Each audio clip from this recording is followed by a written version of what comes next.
If you live in one of our big cities, you know what it's like to be stuck in peak hour traffic, or to waste your lunchtime standing in a queue, or to be sardined into a bus. And have you tried to catch a taxi lately? All those people trying to do things and get places. It's miserable, isn't it? Well, consider these the good times. In the next 40 years, Australia's population could reach as high as 40 million. Just try finding a parking spot then. In a changing world, Camden, New South Wales, remains very much old Australia. Proud of its history and defensive about its future. Hello. None more so than Kate McCulloch. I'm just around town today asking people about the population explosion in Camden. She's the One Nation candidate for the federal seat of Macarthur. Does it concern you for your children, like what's happening? We don't need any more different cultures to become advanced in Australia. We should be thriving on the Australian culture. Kevin Rudd wants 35 million people. Kate thinks we've got enough. 60% of our growth rate is coming through immigration from overseas. And so if we're not building our own culture, how can we keep going as Australia? Muslims do not fit in this town. We are Aussies, okay? She's already well known as a woman who spearheaded a community campaign to stop an Islamic school being built in Camden. I don't want to see them here. Come to Australia, you should live like an Australian. We don't like the Muslims. You have no qualms about not holding back. No, not at all. So Islamic people do not belong here in Camden. No, they don't. Hi, Robin. How you going today? I'm good, thanks. Anti-population or anti-immigration, whatever. The polls say she's on a winner. Camden, are you for it or against it? Definitely against it, you know. Do you think that when 70% of Australians say we don't want greater numbers, do you think they're actually saying we don't want people from other cultures? Of course they are. Yes, I do. Yeah, I think they are. Whether or not you want it, you only have to live in a major city to see it's coming. We're growing at record speed, twice the world average, in fact. If those numbers continue by 2050, Sydney will increase by 2.5 million, going up and growing out. In Melbourne, it's a similar story of spread, but with a fondness for skyscrapers, the skyline will change dramatically. And in mineral-rich WA, Perth is set to explode, doubling in just a few decades. Changes are coming and people are just going to have to cop it. Look, unfortunately, I think that change is coming, and I understand that it causes a great deal of concern and that it means a significant change in our way of life in suburbia. But you simply can't have it both ways. If we are going to grow this nation, and there are very good reasons why we need to, then we need to accommodate that population in an efficient way. Population expert Bernard Salt says population growth means more productivity, more jobs and more money. I'm actually a supporter of a bigger Australia myself, but I'm not convinced at all that we could raise the drawbridge and say, well, thank you, we're full up at 22 or 28 million people. I just don't know how a planet of 9 billion people would react to that. For a glimpse of what's to come, we took the demographer on a fast ride to the brave new world 88 stories above Melbourne. Singapore, like thousands live in this soaring tower, but our population guru won't be one of them. He has a fear of heights.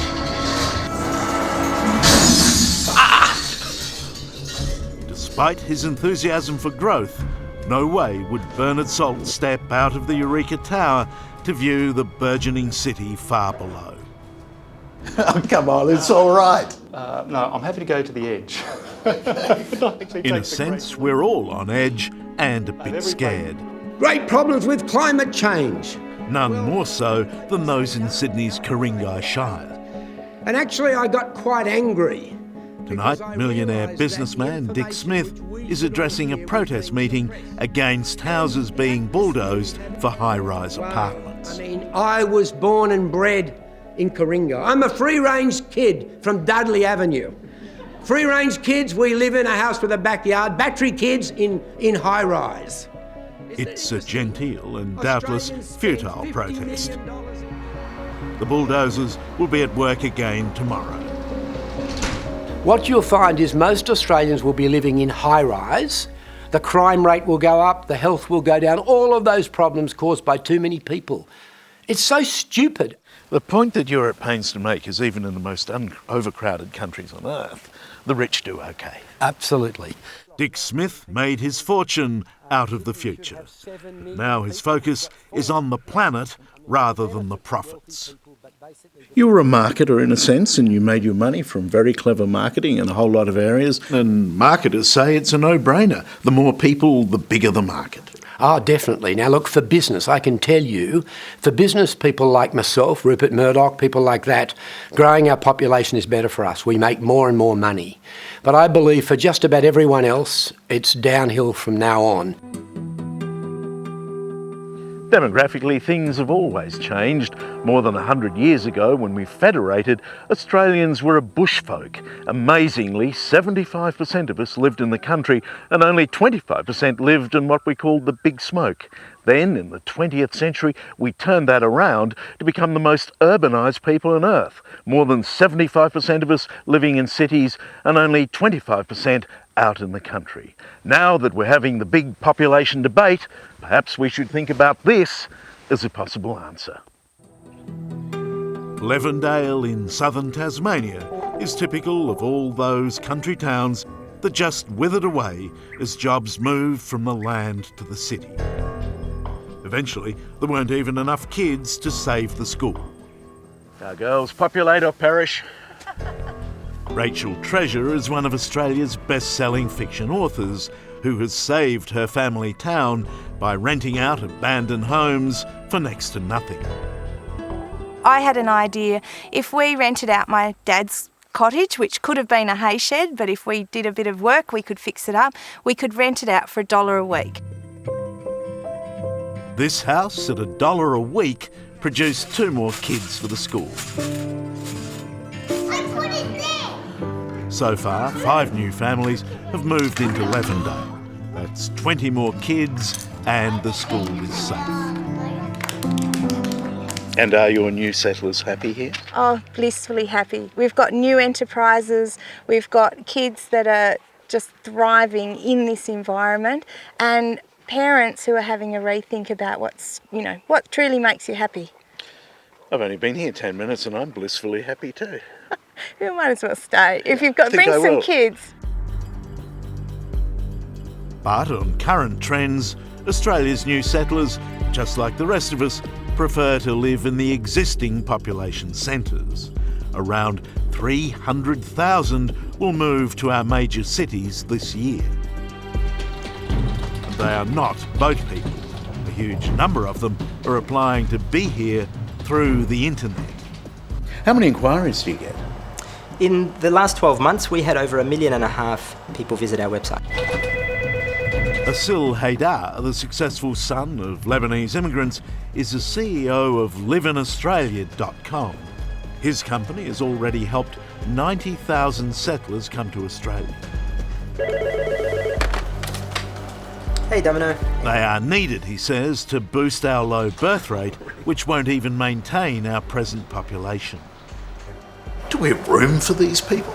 Taking into account an ageing population and a lower fertility rate, how are we going to find workers to fund the healthcare and retirement requirements of Australians and help fuel economic prosperity for future generations? While some might fear Australia is being swamped by Asians, the reality is that white migration still makes up around 30% of our intake.